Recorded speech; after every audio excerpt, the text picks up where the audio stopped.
Welcome back, everyone. I wanted to go ahead and break down some of the best tricks or tips and probably the first things you should do as soon as you buy your Samsung Galaxy S22 Ultra. Luckily for you, this is a beautiful phone and it's going to be supported for a very long amount of time. And with that being said, the first thing I would recommend doing is actually probably updating your Android phone, specifically your Galaxy S22 Ultra. By the time you buy your Samsung, there may already be some updates waiting for you, especially if you bought one the day of release. Samsung has just recently been kind of accused of like having some slowdown GOS thing, whatever that was. So if there's an update as soon as you have available, so if there's an update, you want to go and update to it so you can have that, specific ability of turning that off. So you want to make your way over to your settings. You want to click software update. You want to click download and install. And you just want to install the latest update if there is one available. If you're like me, you can see my software is up to date. So even though I bought it day one, it's been about a week and a half. There's still been no updates. So that's the first thing I'd recommend doing whenever you buy any Samsung phone. Just get used to updating it, because as soon as there's an update available, there's updates all the time. You can get the latest features and all this other crazy stuff, which is awesome. Now, one of my favorite things to do on any Samsung that I own is to actually enable LED notifications. So what that is, basically, if you get notified of something, you'll basically get a little prompt up here telling you what that notification is. So to set this up and to give you an example, you can make your way back over to your settings page like this. You want to scroll down into notifications, which is right here. And then what you want to do is you want to go ahead and scroll down over to brief pop-up settings. And then at this point, we can go to edge lighting style, click here, and here you can go and set this up. So you can go and have it so if you, for example, get notified of something, you can go and click on Eclipse. And you can see that you'll get a little LED notification up top, which is so cool. So you can go ahead and set this up whichever way you want to. So if somebody messages you or something, you can go and have it so it gives you these little prompts, which is really cool. I love seeing this. You can also change the color right here too, to automatically change the color or specific colors down here.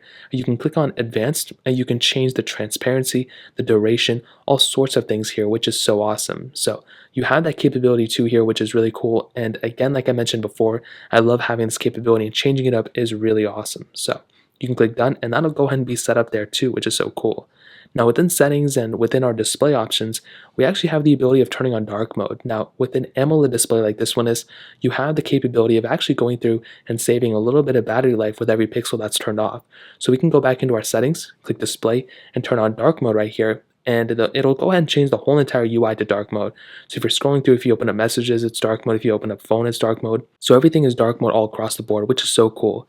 I will leave it on light mode for the rest of this video. So I like the way it looks over the camera. But you can go through your display settings and change up a lot of different things here, which is so cool. Now another cool thing that I just always love doing with Samsung phones is actually modifying the keyboard. So if I go and click here, let's just go and open up a random thing right here. You can see a bunch of these fake phone numbers I've set up. Basically, if you look right here with the keyboard, there's a lot of different things you can modify. So if you go ahead and start up with the top, you have a lot of different options up here. You can also click on the settings icon over here to change a little bit more of your settings within your keyboard, which we'll get into in a second. But the first thing I always like doing is changing the size of my keyboard. So if you click on the three dots right there, you'll see this little option come up and you'll see a lot more options that you may not have even seen before. So you can go search here, you can go on YouTube, open up Spotify if you have that set up. There's a lot of different things, but right here under keyboard size, I like clicking here and changing the size of this keyboard. So you can go up to a maximum height here, or you can go to a minimum height here. I like having it kind of as big as possible. I just love having that capability, but most of you may be good with it just having right here, whatever it is. So I would recommend changing it. You can also change the way the keyboard is set up. I like having it lower, but some of you may like it higher, so you can change it up here. It's totally up to you. Once you click done, it'll go and set up exactly how you wanted it to. You also have the swipe keyboard and everything too, which is so cool. So I'd recommend going through here and actually modifying your keyboard a little bit more. Now another thing, as soon as you actually buy your Samsung phone, you may see that at the bottom you don't have this little gesture design on it. You actually have the home button and everything. Well, to go ahead and set this up too, what I'd recommend doing is going back into your settings application. You want to click on display. You want to scroll down until you see navigation bar, which is all the way down here. You can go and click there. And you should have probably this set up if you just boot up your Samsung phone for the first time. I like it, it's cool, but the gesture-based design is much better in my opinion.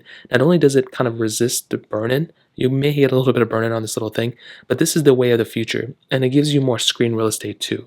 So you can also click on more options here and get into a little bit more options of your gesture sensitivity and all this other stuff, but I kind of like it here, but also you can have it set up like this, which is kind of the same thing as the nav bar, but it's kind of, a little bit different.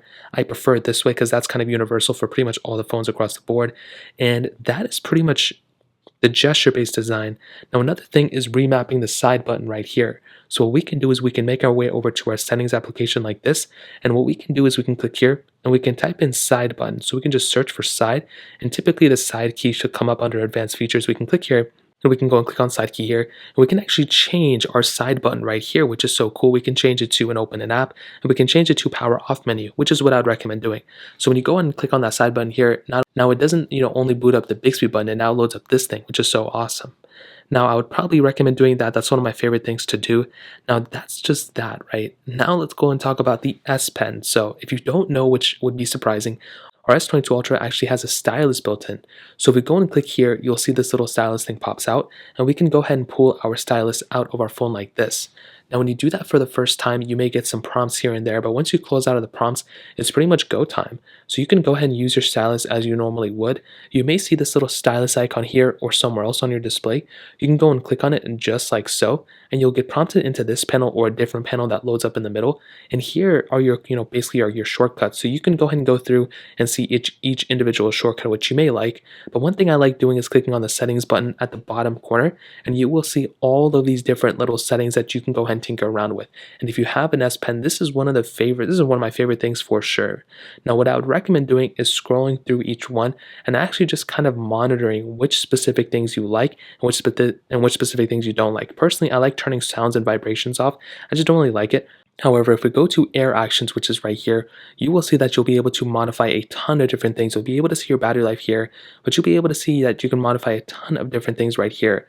Going back, we can go and click on our next one, to the screen off menu. Some of you may already know that. Show pointer when hovering. So I don't know if you can tell, but right when I'm hovering over the display, you can see my hover little, it's like a mouse cursor. Well, you can see that right there too, which is so cool. Now menu style, which is this specific thing right here, if I go and click here, you'll go and see the menu style. You can have it this way, or you can have it this way. So typically when you first boot it up, it comes up like this.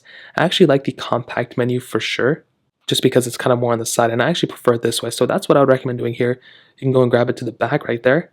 Now we also have a button on our S Pen right here too. So what you can do is you can go and click on the button. You can have it, it'll go ahead and open up that little menu bar on the side if you go and hold it down. So you can have it so you can hold it down and press it, open up an application. You can go and double tap it to open up something else. You can actually set it up to a lot of different things. And we can also have it so when we remove our S Pen from the bottom, we can have another application come up. So we can have it do nothing, we can have it create note, or we can have it open an air command. Typically I like it having it, just doing nothing until you start writing on the display. But a really cool thing that as soon as you go ahead and boot your S Pen back into the display, right? Nothing crazy happens, just go and just puts it back in the display. Look what happens. If I go and turn my phone off, and if I go ahead and take the S Pen out, look what happens. The screen will kind of turn on a little bit, and you can go ahead and write something on the display just like this without even having to do anything. So it's a very cool thing. That's another thing I love seeing and doing on any type of phone that has an S Pen, stylus built in, and you can go and plug it back in, and it'll pretty much be there for you when you use it again. So those are some of the basic things I'd recommend doing, and as kind of setting up on your Samsung Galaxy S22 Ultra as soon as you buy it. Again, this is a very, very premium phone. It has a lot of different capability within it. So I'd always recommend buying a case, buying a screen protector to protect it so you can go ahead and resell it in the future. And honestly, that pretty much covers it. If you guys have any other questions or anything like that, let me know in the comment section below. Hit the like button, that would mean so much, but definitely hit that subscribe button. More importantly than everything else, I love every single one of you guys. Hopefully I'll catch you guys in the next video. Peace out.